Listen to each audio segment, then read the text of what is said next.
remote system on the cards for Home Affairs, clamping down on illegal immigration and slow services. In efforts to speed up services and clamp down on a regular offline system, the Deputy Minister of Home Affairs, Njabulo Nzuza, reiterated the department has plans to digitize its system. This comes after the department announced that Home Affairs operating hours were extended to Saturdays from September 21 until October 12th for matriculants to apply and collect their IDs in time for their final examinations commencing next month. Home Affairs offices will be open for 5 hours, operating between 8 a.m. to 1 p.m.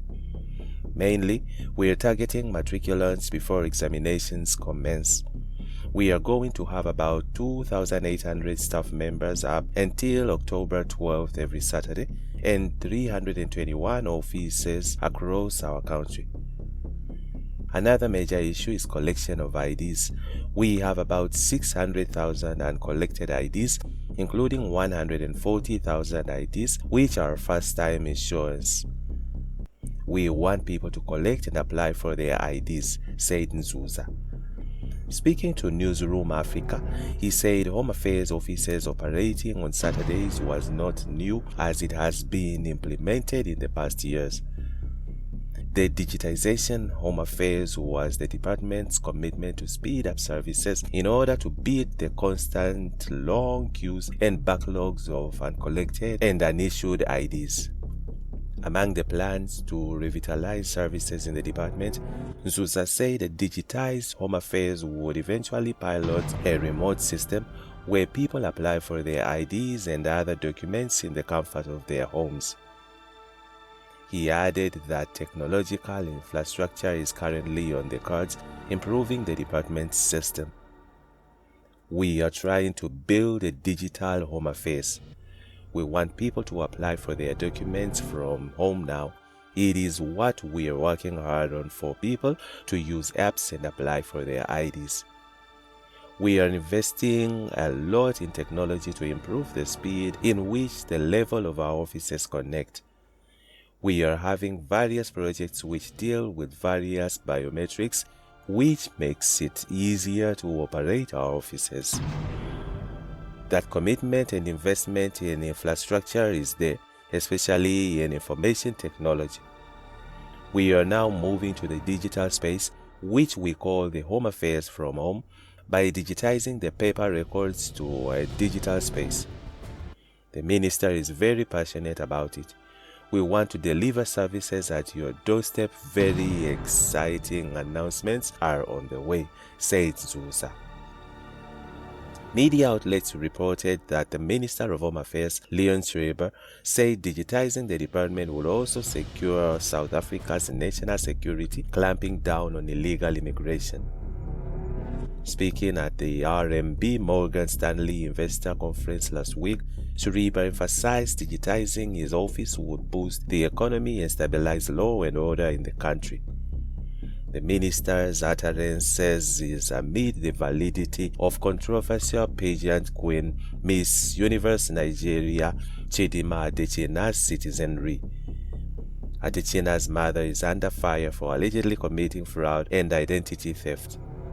The department discovered in July that the mother may have stolen the identity of the South African woman from Tshwane who entered the National Population Register in 1982. Additionally, the Labor Department has recently been raiding restaurants in the province following discoveries that these eateries were allegedly underpaying workers and hiring illegal immigrants. The only way to turn Home Affairs into a department that supercharges economic growth, delivers dignified civic services, and secures national security is by urgently embracing automation and digital transformation, said Schreiber, according to Polity. In the meantime, Michali was right. Waiters speak out on despicable working conditions, describing restaurants as enclaves of modern-day slavery. South Africans have in the past week been reeling from the unraveling details of how restaurant workers, particularly waiters, are treated by the eateries across South Africa. Former Pretoria restaurant waitress Mr. Ali Nobavu's TikTok video went viral, putting the cat among the pigeons, and an outpouring of anger on social media platform quickly provoked action from government departments, which descended on restaurants with multi-sectoral blitz raids. By Tuesday, IOL reported that the Department of Employment and Labor had unleashed an intensive 4-day inspection of restaurants across South Africa following the reports of endemic exploitation in the sector. A multidisciplinary team of Department of Employment and Labor inspectors will from today, Tuesday, September 17th, 2024, lead an integrated national blitz on the hospitality sector targeting restaurants, the National Department said in a statement. During the intensive blitz, Department of the Employment and Labor Chief Inspector for Occupational Health and Safety OHS, Millie Reuters, said a total of the department's 1,984 boots will be on the ground during the week. The team of inspectors were checking for compliance with regards to basic conditions of employment, ACT, BCEA, Occupational Health and Safety, Unemployment Insurance Act, UIA, Compensation for Occupational Injuries and Diseases Act, CCIDA, Employment Services Act, ESA, and the National Minimum Wage, NMV Act. However, IOL went around Gauteng to speak to different waiters, including a plush eateries dotted in the extravagant malls and exquisite venues where the rich and famous gather and spend thousands of rands daily. At one of South Africa's most popular malls, the Melvin Park Shopping Center in Pretoria East, waiters who spoke to IOL on conditions of anonymity said the hospitality industry has modern-day slavery among the sea of extravagance and delicious food. I have been a waiter since 2010, and that was when I was introduced to the restaurant life. It did not make any sense at all. How can one go to work and not have a salary? Within a few weeks, I got a grasp on how the industry works. Tips was the salary. Those with commission were kings. I was told, you serve a table, when you're done, you get a tip. That tip is your remuneration, said Sodwa Masango. She went on to serve at that Pretoria restaurant for almost 2 years without a salary, surviving on tips from generous customers. At the end of the day, I would make about 120 to 200 rand, and that was great when you calculate it by the end of the month. However, in all with existence, I was not prepared for was verbal abuse. The general manager was a lady who would not hesitate to embarrass you in front of customers at any time for any reason. She could take your table and give her favorite waiters, said Masango. When she moved to another eatery, she then realized that she had jumped from the frying pan into the fire. At this new workplace, the owner had a reputation of beating up male waiters. At this time, I learned about fines. These fines will be removed from the tips you get from customers. If a customer returned food, the waiter pays full price for that food. It was the waiter's mistake. There was no clear formula for the fines, she said. One could be fined for being late at work, for not having condiments on the table, for a customer standing up to ask for anything. There was also the issue of breakage, a fee charged for cutlery loss, glass and plate breakage. So, every time a customer takes a glass or cutlery home, it's the waiter who pays for it. The owner would have friends and family visit his place for lunch or dinner and does not tip you at the end of the service. That time you have no salary at all. You are basically working for nothing, she said. Of all the places I've worked, they do not provide transport for waiters no matter how late you knock off.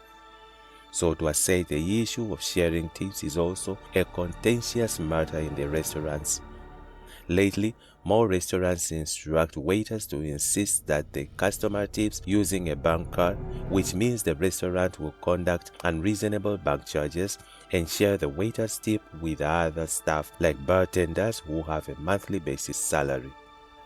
All these issues raise that barrel girls Mihlali are real. Us who have been in the industry a bit longer know how it works, and because of experience I'm able to blend in fast. Good tips are there. Good service can get you far.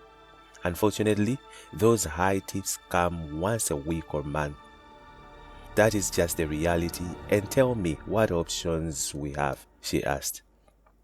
She said restaurants force the waiters to sign contracts including indemnities which protect the business in case where the waiter gets injury, for example, while climbing to clean windows.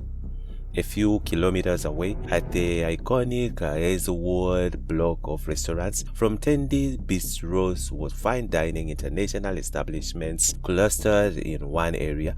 30-year-old Adelaide Zungu says she prays every day that an opportunity comes up in another sector so that she can leave her waitress job.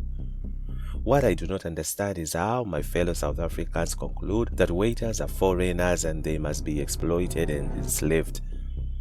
Government ministers come to these restaurants, they see us, and tomorrow you see them on TV appearing to be shocked by our circumstances. Then I left KwaZulu-Natal. I was hoping to start over in Gauteng after family issues overwhelmed me back home. But I should as well go back home because here you suffer in the midst of all the glitz of glamour. Waiters serve hearty meals to customers yet they are hungry. How heartless is that? It's like we are subhumans and have no feelings, she said. Zungu added that the hype around Mihlali video will burn out and life will continue. I'm not moved at all by these inspections where the government officials are jostling to be on TV. Why do they have to call TV stations for them to just do their jobs? To them it is a show. Inspectors always come, get into managers' offices and leave. Police also do the same. If you dare speak out like Mihlali, you get cancelled. She will not get a job in this sector. We are slaves basically, she said. On the other hand, Ayowell also spoke to Shengai Sitole working at the Blush Santon venue, who narrated how she was fired from a Merlin eatery a few years when she refused to share her tips with another staff. This is not longer a job, we actually pay to be here.